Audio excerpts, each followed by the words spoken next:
trovare l'assessore e la giunta che l'ha portata avanti con forza e siamo arrivati primi, ancora una volta in Italia, a presentare una legge sul pane.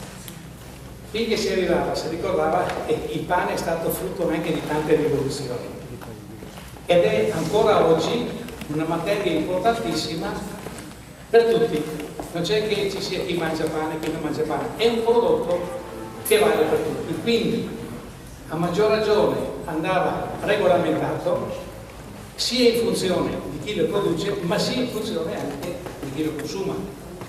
Finalmente in maniera trasparente al consumatore verrà fatto comprendere, perché forse qualche informazione nel tempo ha proprio distorto l'immagine del pane fresco, farà comprendere evidentemente qual è la differenza tra il pane fresco, quindi il pane che ha effettivamente alle spalle una lavorazione continua e mai bloccata per surgelazione, congelamento, conservazione, e qual è invece il pane che ha subito un'interruzione, che è stato conservato in qualche maniera, ovviamente surgelato o congelato o anche semplicemente imbustato sotto vuoto per poi essere cotto in un secondo momento, quindi vuol dire che ha dentro degli agenti che permettono questo tipo di conservazione.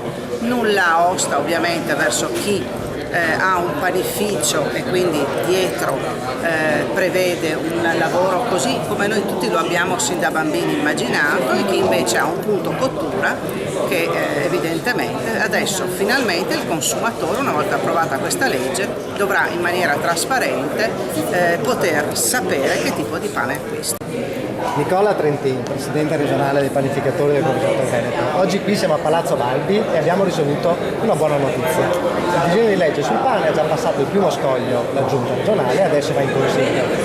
Cosa ne pensano di questo rapido iter di questa norma i panificatori artigiani della Confederazione?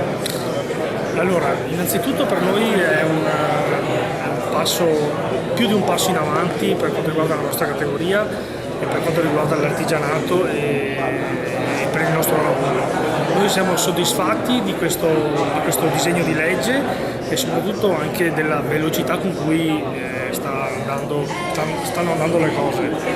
E avevamo bisogno di un disegno di legge che ci ridasse la nostra identità, quale quella dell'artigianato, quella degli artigiani che lavorano e producono giornalmente per una produzione mensile, diciamo, a lunga conservazione. Ecco.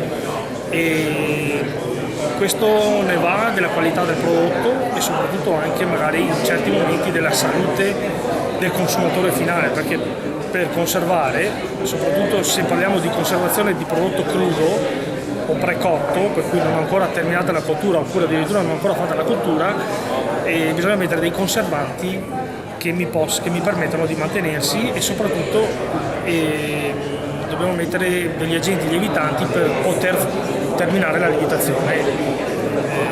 Quindi lei dice per la salute dei consumatori, ma anche perché sappiano distinguere, perché oggi non si distingue nulla. Esattamente, sia per la salute e anche per distinguere quello che è l'artigianale, il prodotto artigianale, quello che è il forno, infatti ci sarà il forno di qualità, e anche comunque per premiare quello che è il sacrificio e lo sforzo che fa l'artigiano per riuscire a produrre un prodotto artigianale sano, buono e fresco.